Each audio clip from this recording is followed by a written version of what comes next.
going to start another art video. So before we get started, I need to see how I look. Oh man, I've been hitting that anti-aging cream a little too hard. 30 years off my face. Smooth skin. Should we learn about texture today? No, my anti-aging cream has not started failing. I didn't age 30 years in the past couple seconds. I decided it would be a little bit more fun to start with my daughter Lila introducing this lesson because her skin is still very smooth since she is younger than I am. And today we're going to talk about texture as one of our elements of art that we will add to our art book. Now there are 7 different elements of art, and we have covered line and shape, color, and then last week we covered form and space. And today we are going to talk about texture and value. So that will take us up to 7 elements of art. Now texture is how something feels, or on a flat two-dimensional surface like a piece of paper or a video screen, texture is how something looks like it feels. And that's another hard thing to put on our two-dimensional flat surface is texture, because texture is how something feels. And every time I feel a piece of paper, it feels the same. And how do you make it look like it would be feeling different? Like, how do I make it look like a prickly cactus when really all I have is a flat, smooth piece of paper? Well, you can do that in a number of different ways. One is through the way you color it. Another is through the lights and darks that you add in. And so it's a hard thing to do, I'm not going to lie to you.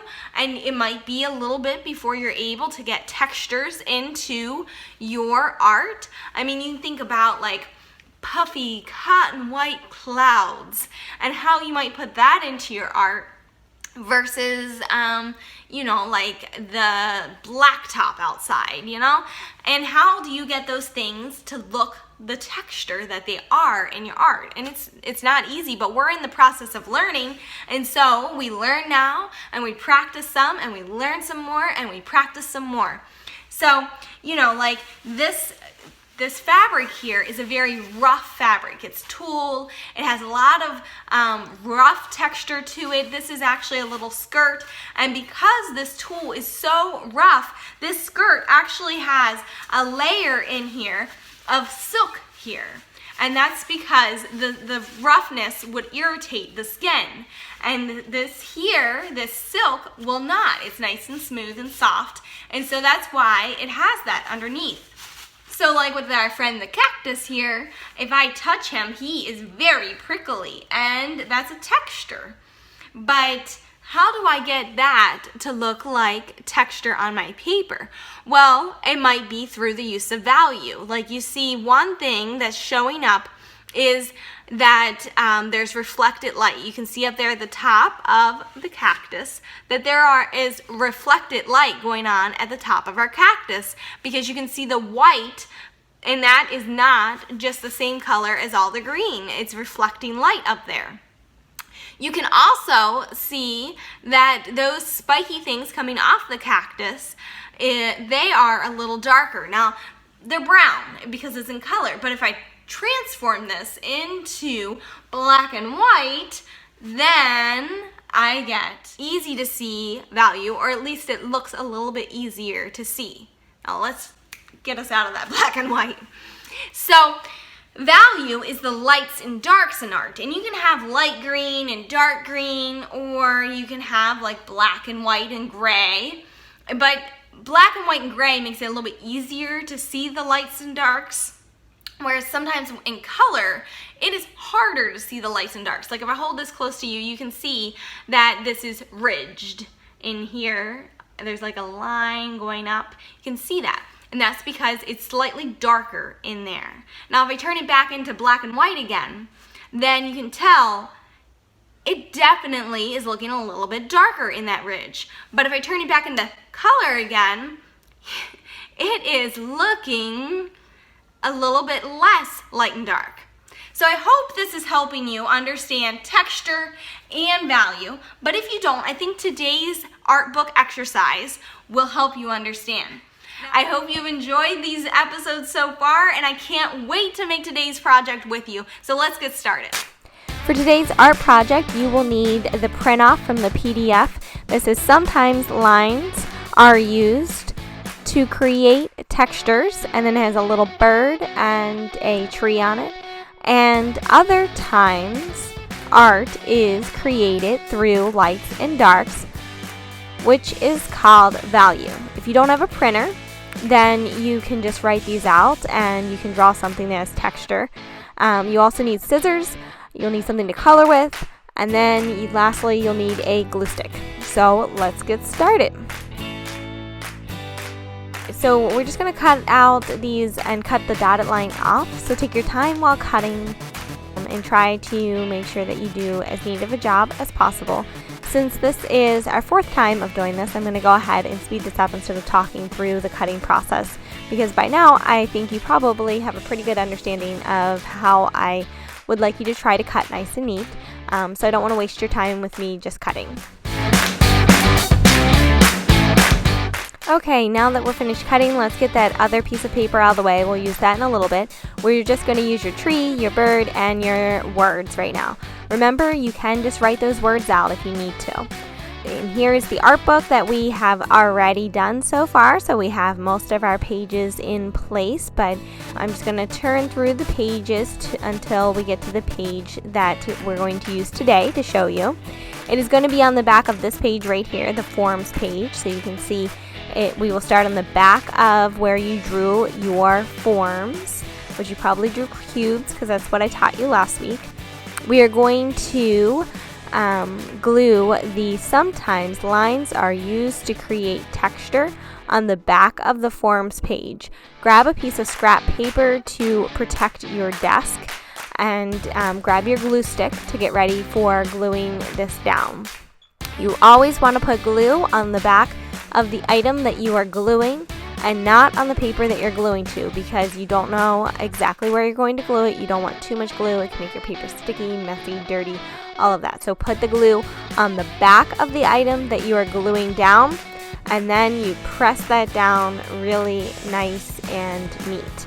Now, if you do not have a printer to print out the tree and the bird, another great easy to draw thing that you could put on there is a fish with scales. So if you don't want to draw a tree or a bird, you can draw a fish with scales. Even if you had a printer, you don't have to use that tree or that bird. I just wanted to provide you with something to use in case you wanted it.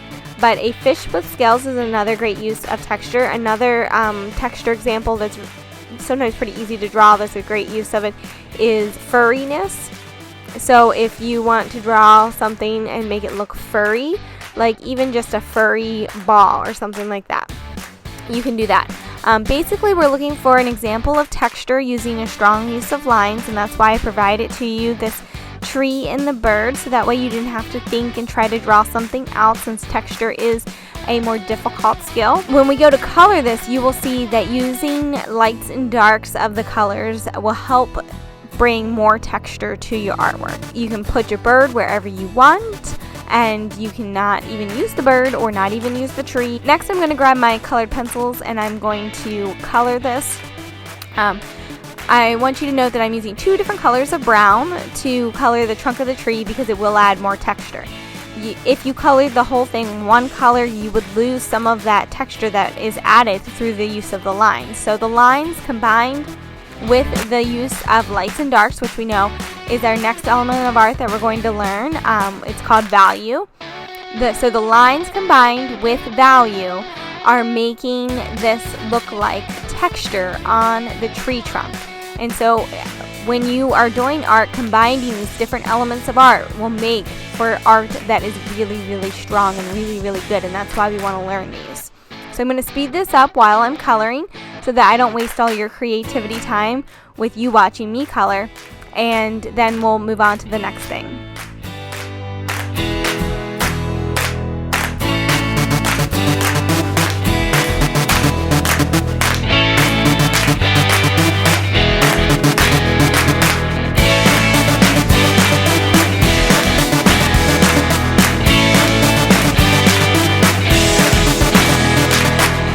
finishes our texture page. So we're going to turn the page and we're going to put our next one on the back of that tree. Our next paper would say, and other times art is created through lights and darks, which is called value. Again, if you do not have a printer, please feel free to just write this or have a parent or grandparent help you write this out. And I'm going to again speed this up while I am cutting and gluing. Now, to add value to this page, what I'm going to do is I am going to draw out some mountains, which will be kind of like wavy, semi-wavy lines.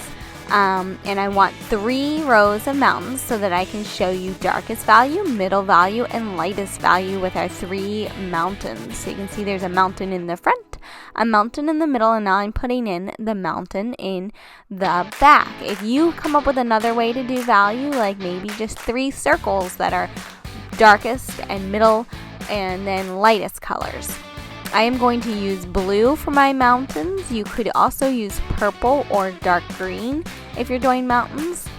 And make sure to cover the edge of your desk so that you don't get any of your color on it when you go off of the edge there. To get the darkest value, you want to color with a heavy pressure on whatever you're coloring with. Like I'm using a colored pencil, so I'm pressing down hard while I'm coloring there. And I'm going to speed it up while I finish out this heavy pressure, darkest tone mountain in front.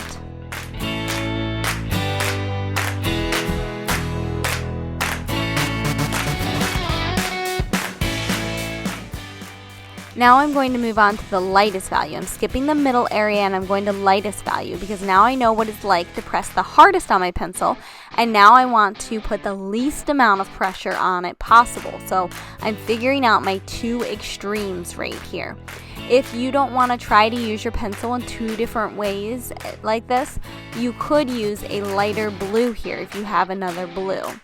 I'm using the same color blue, I'm just putting a lot less pressure on it as I'm coloring this last mountain here. And as you can see, I have one in the middle that is not colored yet. So this is the lightest color, and I'm putting the least amount of pressure on my pencil.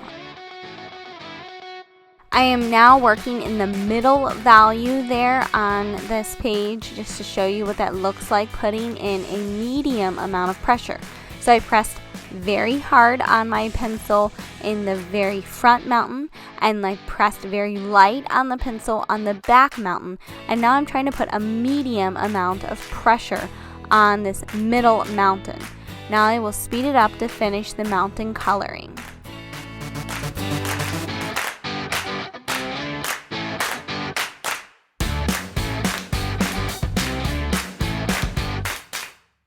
I'm going to start the sky now, and I'm going to use a lighter blue pencil to start the sky. And I don't know if you knew this or not, but the sky actually gets lighter in appearance as it goes down toward our horizon line. If you remember, the horizon line is where the sky meets the ground. And so our sky would be lighter as it gets down towards, or as it goes down towards the horizon line. So up higher in the sky, I want to color darker by pressing harder on my pencil again. And down towards my mountain range, I want to press lighter. And that is going to mimic that look of the sky getting lighter as it goes down toward the ground. And then the last thing I will do is I will grab a dark blue and go over my darkest mountain and my medium tone mountain to help add to the look of the value in those mountains. Okay, so we're finished with the elements of art, and it now says I learned there are 3 primary colors, and when those colors mix, there are 3 secondary colors. I learned there are lots of lines, and these lines often start our artwork. Lines are used to create shapes like these. Lines are also used to show space, like from here to there. And lines help to show how a shape can turn into a form. Sometimes lines are used to create textures, and other times art is created through lights and darks, which is called value. During our next art book episode, we will learn how to bind our book together and make a cover for it. I hope you enjoyed today's lesson, and I can't wait till next time.